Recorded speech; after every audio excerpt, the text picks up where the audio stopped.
বিয়ে হয়েছে 20 ফেব্রুয়ারি 2025-এ। হ্যাঁ, এবং বৌভাতে হয়েছে 23 ফেব্রুয়ারি।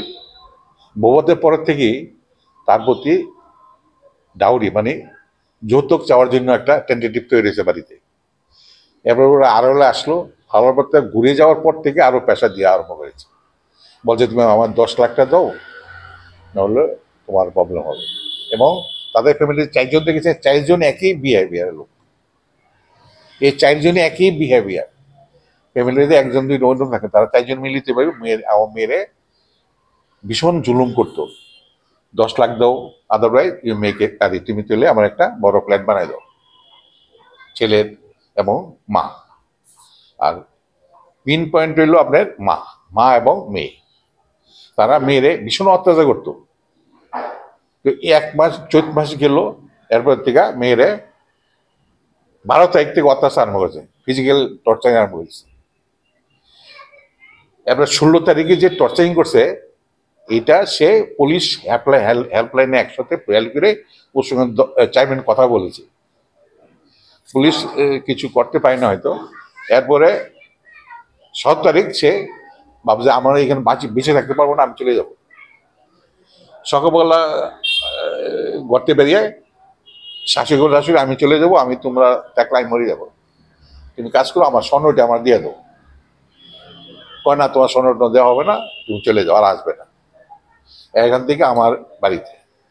এরপর আমরা এফআইআর করলাম।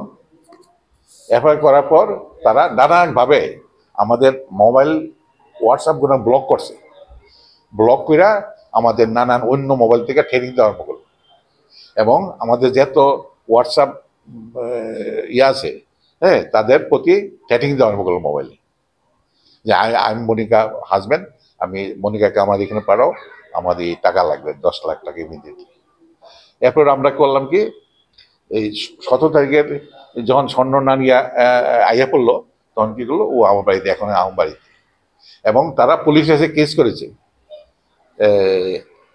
কেস করার পর ইস্ট উমেন্স গুলো কেস করছে। এবার তাদের দেখা দিয়ে আমি কি করলাম, আমরাও ওয়েস্ট কোতোয়ালি করছি এফআইআর। আমাদের এফআইআরটা অলরেডি ইস্যু হয়ে গেছে, রুলস ইয়াতে 41 রেজ হয়ে গেছে। এরপরে তারা কি করছে, ইস্ট কোতোয়ালি আমাদেরও ডাকছে, আমাদের বক্তব্য পেশ করেছি।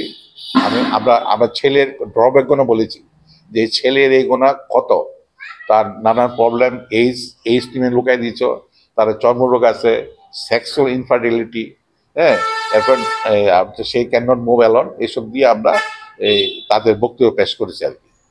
করবো তারা কি করলো, আমাদের কোনো কর্ণপাতি করে না, এবং এই যে কিছু মীমাংসার জন্য কোনো অ্যাডভান্টেজ নেই ওদের, শুধু আমাদের উপরে ক্রিয়েট করছে। হ্যাঁ, তো সব তোমাদের দোষ। ওই শ্বশুরবাড়ি তারা ওই ফটো তুলে, ছেলে সহ, ছেলে আরো ডেঞ্জারাস। এরপরে কি করলো, আমরা ওরা একদিন আমরা ইয়া করলো, ওইটা ওই কয় তারিখ ছিল জানি না, হোলির দিন, হোলির দিন ওর সব তো স্বর্ণগোনা নিয়েছে।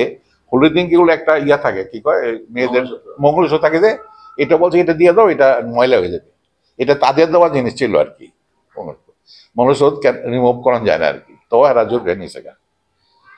নানানভাবে শারীরিক এবং মানসিক অত্যাচার করছে প্রতি, যেটা ইনটলারেন্স। এবং এবং আমি এখানে এগুলা মেইন উদ্দেশ্য ছিল যে যে অত্যাচার উপর হয়েছে, আমি তো এক্সপ্লেন করে শেষ করতে পারবো না, ও একটু বলবে। এই অত্যাচারটা আমি এই জন্য এখানে প্লেসমেন্ট করেছি, যাতে মানুষ জানতে পারে। একটা ও MBA মার্কেটিং পাস করা, 1st ক্লাস, তাদের বলছে তুমি ইয়ে করো, একবার শুনতে বলে